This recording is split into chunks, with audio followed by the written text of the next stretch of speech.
మనతో పాటుగా సీనియర్ సంపాదకులు తెరకపల్లి రవి గారు సిద్ధంగా రవి గారు నమస్తే సార్. నమస్తే వర్మ. సార్ కేటీఆర్ మరి కాసేపట్లో అరెస్ట్. కేటీఆర్ మీద కక్ష సాధింపు చేస్తున్నారా, నిజంగానే అవినీతి జరిగిందా? అది రాజకీయ ప్రశ్న. దానికంటే ముందు చాలా ప్రాసెస్. రాజకీయ ప్రశ్న. ఖచ్చితంగా కేటీఆర్ అరెస్ట్ అవుతాడని నిన్ననే పిసిసి అధ్యక్షుడు మహేష్ కుమార్ గౌడ్ చెప్పారు. కేసు నడుస్తుంది. ఈరోజు ముఖ్యంగా జరిగింది ఏంటి, హైకోర్టు కేటీఆర్ కోరినటువంటి క్వాష్ పిటిషన్ను కొట్టేసింది. క్వాష్ పిటిషన్ను కొట్టేయడం అంటే అర్థం ఏంటి, ఆయన మీద ఫార్ములా ఈ రేసులకు సంబంధించి అక్రమంగా పద్ధతులకు విరుద్ధంగా డబ్బులు పంపించారు విదేశాలకు అనేటటువంటి దాని మీద ఏసీబీ కేసు పెట్టడం చెల్లదు, దాన్ని కొట్టేయమని ఈయన అడిగితే ఈయన అడిగిందని వాళ్ళు కొట్టేశారు. కొట్టేసే ముందు ఆయనకు రక్షణ ఇచ్చారు. ఇది మా తుది తీర్పు వచ్చే వరకు అరెస్ట్ చేయకండి అని. అరెస్ట్ చేయకండి అని ఉపశమనం ఇచ్చేసరికి ఆ కేసు అయిపోయింది. దాదాపు అప్పుడు సెలబ్రేషన్స్ చేసుకోవడం అంతా కూడా మనకు తెలుసు.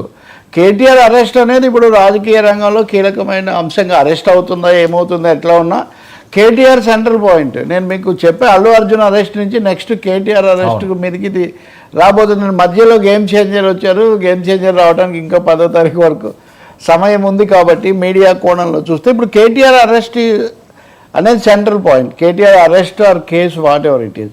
అరెస్ట్ చేసుకోండి, నాకేమో అభ్యంతరం లేదు, జిమ్ చేసుకుంటాను, నా పాదయాత్రకు సిద్ధం అవుతానని చెప్పారు కేటీఆర్ ముందు. కానీ తీరా తర్వాత ఏమో కేసే కొట్టేయమని వెళ్ళారు. తర్వాత అరెస్ట్ లోపల ఉపశమనం ఇమ్మన్నారు. ఈరోజు హైకోర్టు అది దానిది కొట్టేయడానికి నిరాకరించి క్వాష్ ఏమో కేసు విచారణ జరుపుకోవచ్చు ఏసీబీ అనేటటువంటిది వాళ్ళు స్పష్టంగా చెప్పారు. పోనీ మేము సుప్రీంకోర్టులో చేసుకుంటాము, అంతవరకన్నా మాకు ఉపశమనం ఇవ్వండి అని కూడా అడిగారు. దానికి కూడా కోర్టు చాలా నిర్ద్వంద్వంగా సుస్పష్టంగా నిరాకరించింది. కాబట్టి ఏసీబీ కనుక అరెస్ట్ చేయడం అవసరము లేదా చేయడం రాజకీయంగా మా నిర్ణయం అని భావిస్తే ఈ క్షణంలో కూడా కేటీఆర్ని అరెస్ట్ చేయొచ్చు. చేయకపోవడానికి ఇంకేం కారణాలు లేవు. అయితే ఆయన నిన్న ఏసీబీ విచారణకు హాజరయ్యారు. అయ్యారా లేదా చెప్పడం చాలా కష్టం. హాజరయ్యారు, కానీ అడ్వకేట్స్ కూడా తెచ్చుకుంటానని ఆయన అభ్యర్థనను ఏసీబీ అంగీకరించలేదు. కాబట్టి దాదాపు దాని నుంచి ఆయన బయటకు వచ్చేసారు. అందువల్ల ఆయన హాజరయ్యారని చెప్పొచ్చు, కాలేదని చెప్పొచ్చు. ఈ లోపల ఈడీ నోటీస్ వచ్చింది. ఈడీ నోటీస్కేమో ఏం చెప్పారు, హైకోర్టులో తీర్పు వస్తుంది కాబట్టి అప్పటి వరకు ఉపశమనం ఇవ్వమన్నారు. హైకోర్టు తీర్పు వచ్చేసింది. అంటే ఆయన అభ్యర్థనను హైకోర్టు తోసిపుచ్చింది. కాబట్టి ఇప్పుడు కేటీఆర్ ఒక విధంగా ప్రతికూలమైన పరిస్థితుల్లోనే ఉన్నారు. అది రాజకీయంగానేమో ఈ ప్రభుత్వం యాజ్ ఎ సెడ్ రేవంత్ రెడ్డితో సహా మంత్రులందరూ కూడా చాలాసార్లు అరెస్ట్ అవుతారు, మిమ్మల్ని ఎవరు కాపాడలేరు ఇలాంటివి చెప్పారు. నిన్న కూడా పిసిసి అధ్యక్షుడు కూడా చెప్పున్నాడు. కాబట్టి గవర్నమెంట్ డైరెక్షను డ్రైవ్ అరెస్ట్ వైపు ఉండడంలో ఇంకేమీ సందేహం ఏం లేదు. ఎప్పుడు చేస్తారు ఎలా చేస్తారు అనేది ఎట్లా ఉన్నా ఈ లోపల ఆయనకు ఉన్న ఆప్షన్స్ ఏంటి, 2 ఆప్షన్స్. ఒకటేమో ఇంత జేడీ లక్ష్మణ్ కూడా చెప్తున్నారు సిబిఐ. ఒకటి సుప్రీంకోర్టుకి వెళ్ళటం, అది లంచ్ మోషన్ పిటిషన్ అది చాలా హడావుడిగా వేసి తెచ్చుకోవాలి. కానీ సుప్రీంకోర్టు అంత ఆగమేఘాల మీద జోక్యం చేసుకోవాల్సినంతది కాదు. పైగా ఏమని వెళ్ళాలి, క్వాష్ పిటిషన్ కోసం వెళ్తే సుప్రీంకోర్టు అంత సులభంగా ఎంటర్టైన్ చేయదు. హైకోర్టు కొట్టేసిన తర్వాత ఇది సుదీర్ఘంగా విచారణ జరిపి కొట్టేశాక సుప్రీంకోర్టు దాన్ని ఎంటర్టైన్ చేయకపోవచ్చు. ముందస్తు బెయిల్ అడగాలి. ఇంకా హైకోర్టు ముందస్తు బెయిల్ తిరస్కరించింది. అంతే కదా, 10 రోజులు ప్రొటెక్షన్ ఇవ్వకపోవడం అంటే దాదాపు అటువంటిదే. అందువల్ల లీగల్గా కూడా ఆయన చాలా ఇబ్బందికరమైన పరిస్థితిలో ఉన్నట్టు చెప్పాలి. ఇవన్నీ లెక్క కాదు, ఎన్ని కేసులన్నా పెట్టుకోండి అది ఇది అన్నారు. రాజకీయంగా అనేవి అంటూ ఉంటారు. వాస్తవంగానేమో చేసే రక్షణ కోసం ప్రయత్నాలు ఎవరైనా అది సహజం కదా. కాబట్టి ఇప్పుడు తెలంగాణ రాజకీయం ఆ మేరకు బాగా టెన్స్గా ఉన్నట్టు లెక్క. కేటీఆర్ అరెస్ట్ అవ్వకపోవడం అన్న అంశం మీద. ఇంకా మూడోది ముఖ్యమైనది, అసలు ఇది కక్ష సాధింపు మీరు అన్నట్టుగా. కక్ష అంటారా లేదా వ్యతిరేకత? డెఫినెట్గా వ్యతిరేకత కాదు, అనుకూలత ఎందుకుంటుంది కాంగ్రెస్ పార్టీకి.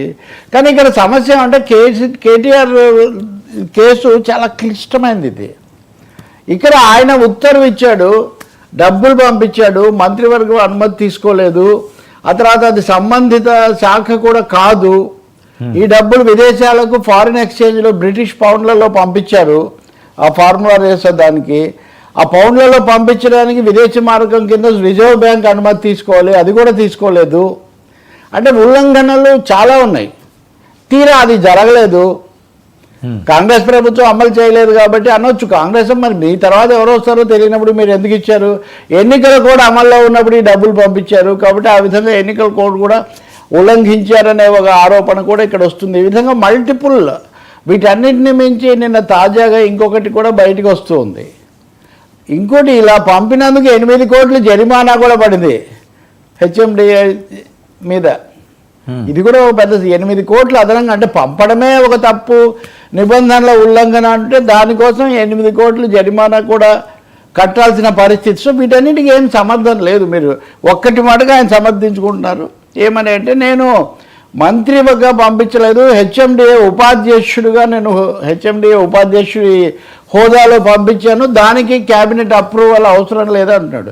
ఈ వాదనను కోర్టు ఒప్పుకుంటుందా లేదా? ఆయన ప్రైమరీగా ఆయన మంత్రిగా ఉన్నాడు కాబట్టి హెచ్ఎండిఏ ఉపాధ్యక్షుడిగా ఉన్నాడా, లేదా ఆటోమేటిక్గా ఎలక్టెడ్ ఉపాధ్యక్షుడు ఏం కాదు కదా హెచ్ఎండిఏకు. In his ex officio capacity as a minister is. కాబట్టి ఈ సమస్యలన్నిటి రీత్యా చాలాసార్లు అవి జగన్ కేసులైనా చంద్రబాబు కేసులైనా లేదా ఇంకొక ఆయన అరవింద్ కేజ్రీవాల్ కేసులైనా రాజకీయ నాయకులు నేరుగా అక్కడ సంతకం పెట్టాలు లేదా వాళ్ళే చేశారంటానికి ఉండదు. ఐఏఎస్లు చేశారు, మా వాళ్ళు చెప్తే పెట్టాను, ఇట్లా చెప్పే ఎక్కువ. కానీ ఇక్కడ నేను చెప్పాను, నేను పంపించాను, హైదరాబాద్ అభివృద్ధి కోసం ఇది అవసరమని నేనే భావించాను, నేనే అని ఆయన 1-4 సార్లు కమిట్ అయి ఉన్నాడు. నేను చేయలేదని ఆయన ఇక్కడ వాదించటం లేదు. దీని పొలిటికల్ డైమెన్షన్ ఇంకోటి ఏంటంటే, ఇప్పుడు ఫార్ములా 1 రేస్ కోసం ఈ 45 కోట్లు 55 కోట్లు పంపించారనుకోండి. ఈ 55 కోట్లు ఈ ప్రక్రియ దీనంతటిని మొదలుపెట్టి మొదట్లో సూత్రధారిగా ఉన్నటువంటి ఆ గ్రీన్ కో కంపెనీ వాళ్ళు 42 కోట్లు బీఆర్ఎస్కు విరాళం ఇచ్చారు ఎలక్ట్రల్ బాండ్స్ ద్వారా. ఇప్పుడు మనం మీడియాలో చూస్తున్నాం కదా, వాళ్ళందరూ ఒక డజన్ కంపెనీలు ఒకటే చోట అలా బోర్డులు పెట్టుకొని ఉన్నారు. ఇప్పుడు ఏ కంపెనీకి అయితే మీరు విదేశాల్లో ఈ డబ్బులు పంపించామంటున్నారో ఆ కంపెనీ ఏడాది కింద ఏర్పడింది. వీళ్ళు డొనేషన్ ఇచ్చిందేమో 2022లో, ఇది జరిగిందేమో 2023 చివరిలో.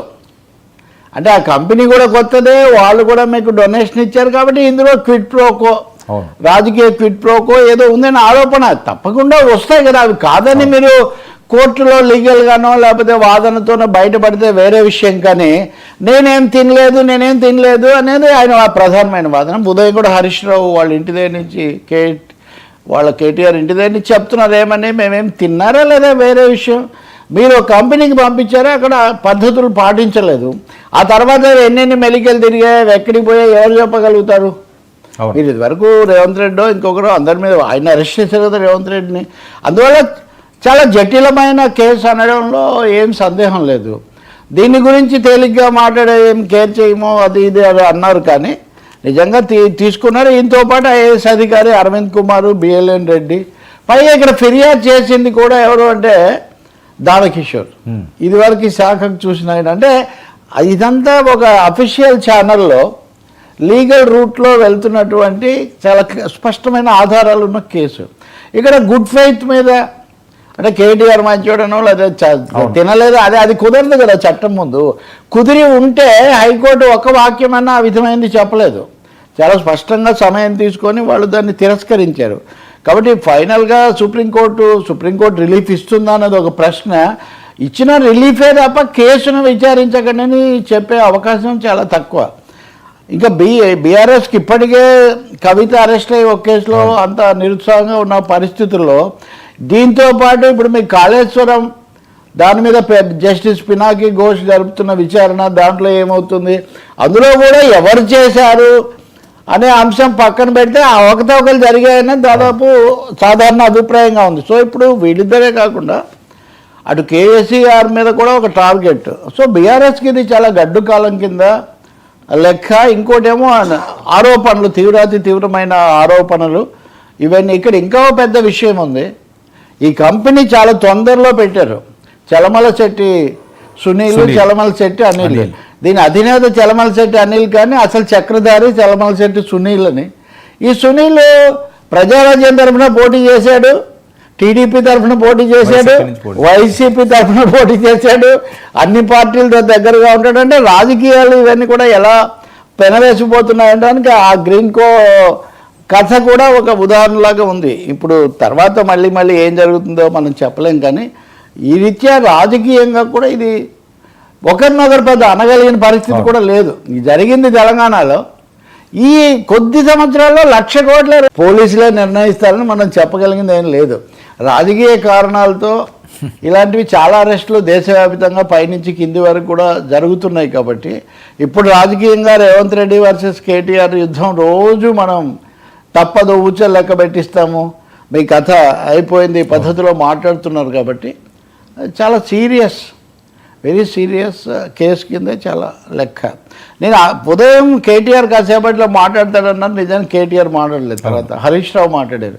అంటే ఇప్పటి నుంచే వాళ్ళు కేర్ తీసుకోవటం కూడా ప్రారంభించినట్టుగా మనకు స్పష్టమవుతుంది. మేము ఇంకా చెప్పలేము, ఇంతవరకు వాళ్ళు చెప్పిందే చెప్తున్నారు వీళ్ళు కూడా.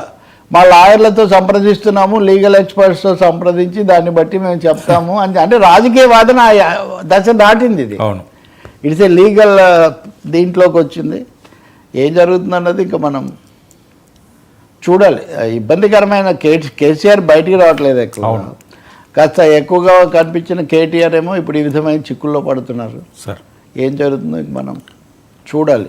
ఇంకొకటేమో అరెస్టు రాజకీయ లబ్ధి సిద్ధాంతం. ఒకటి అరెస్ట్ అయితే చాలా రెస్పాన్స్ వస్తుంది, అరెస్ట్ అయిన నాయకులందరూ రేవంత్ నుంచి చంద్రబాబు వరకు సీఎంలు అయ్యారు, లేకపోతే ఇంకొకటి అయ్యారు. కాబట్టి మొదట అలా భావించారు, కానీ కేసు ముందుకు నడుస్తున్న కొద్దీ కాంప్లెక్సిటీ పెరిగింది, అందులో సందేహం లేదు.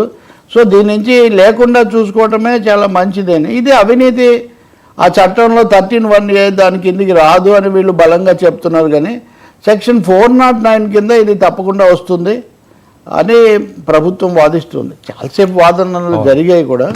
It's going to be very very typical case. అంటే లెసన్ కూడా ప్రభుత్వాలు దిగిపోతుంటే చివరి సంవత్సరంలో ఇలా ఎవరో అంటున్నారు నాతో, ఇలా కనుక అయితే ఇంటర్ డిపార్ట్మెంట్లుగా డబ్బులు కేటాయించడం చాలాసార్లు జరుగుతుంటుంది. ఈ కేసు ఇది మొదటిది అవుతుందా చివరిది అవుతుందా అనేది కూడా చాలా సమస్య.